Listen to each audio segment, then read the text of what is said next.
before we do that, I want to get to the bottom of the Billboard segment. For those who aren't familiar, we do a segment every week called Bottom of the Billboard, where we review a song that one of us chooses. If you know anything about our Billy and I's dynamic, we typically can't stand the genres that each other listen to. So, but recently it's been pretty good. I think recently, we're like 4 for 4. There's been some overlap. It's been been quite a bit of overlap actually recently, which is surprising. I think this is going to be some overlap too. That's what I'm assuming, anyways. I listened to this one today before we started. Actually, hell yeah. So this week we'd have Billy's song, "The New Deal," "Deep Sun." Yeah, "Deep Sun" by The New Deal. Do you know The New Deal? Yeah. I see their name on festival bills all the time. Yeah. I think this might be like their best song and from like back in their heyday. They broke up in like 2012 and they got back together with a new drummer, and it's not the same. It's just like not at all. But this is their original drummer, and like you can just tell.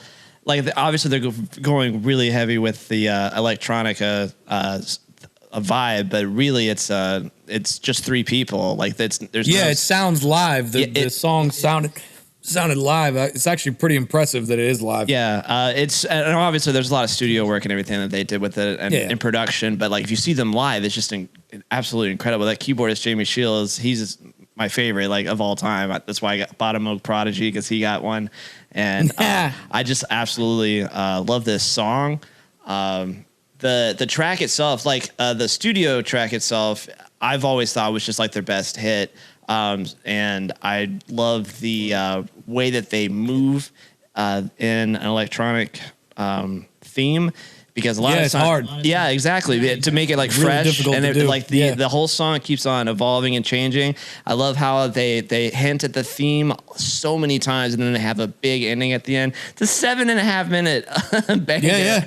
And most electronic songs are like maybe 3. There's not a lot going on. You know what I mean? That's like, hey, this is supposed to be for a DJ set, and then here's the hook, and then go on to the next, and make whatever you want to out of it. But you can't really do that with this song. So.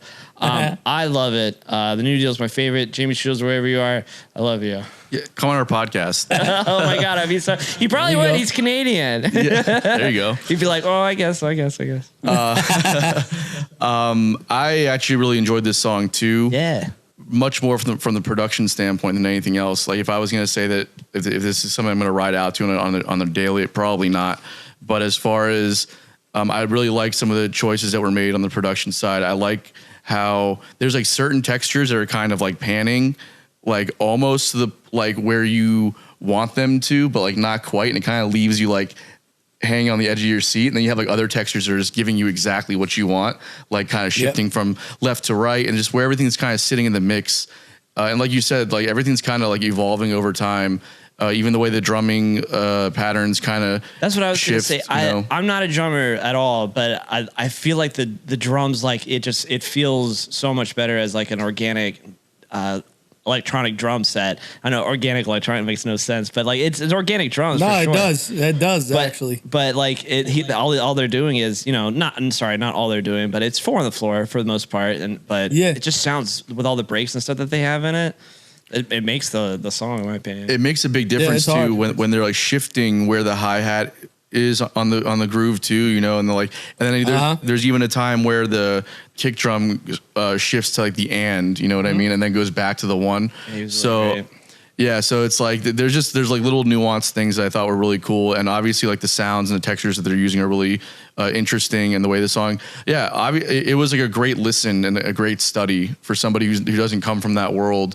But has obviously done like a lot of studio work. Like you listen to it from that perspective and you're like, okay, this is really cool what's happening here. So I dig it, They got it on both ends because like obviously that song's great, but like you have to see him live because it's just incredible because there's no samples, there's no laptops or metronomes or anything like that, and it's that keyboard is he's like, I don't know, I think he gets craned down into it because it's just a giant circle and there's no way that he can do it, but it's just a keyboardist, bassist, and drummer, nothing. Oh yeah, that's right. It's just 3 guys, and it's out of this world amazing. So that's heavy. Love it.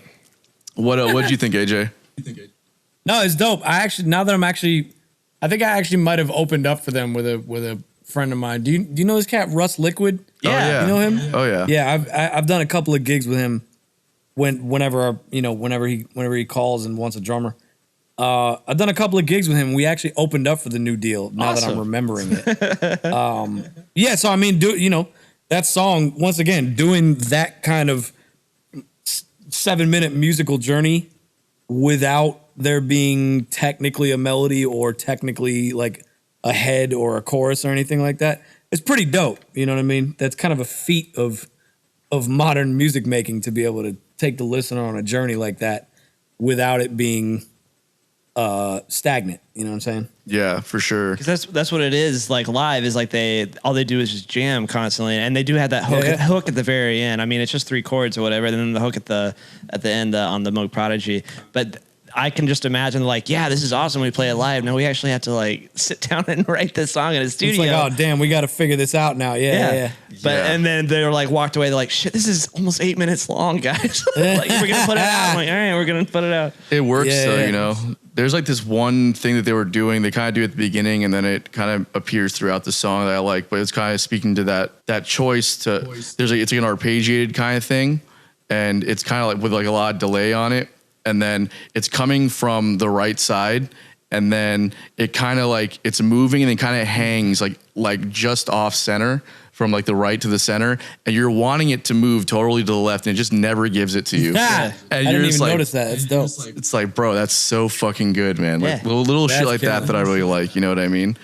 So yeah. Anyways, in my book, I'd say it makes it onto the playlist. Makes it on the playlist. What do you think, AJ? You think it makes it on our playlist? Yeah, I think so. Yeah. Hell yeah. Dope.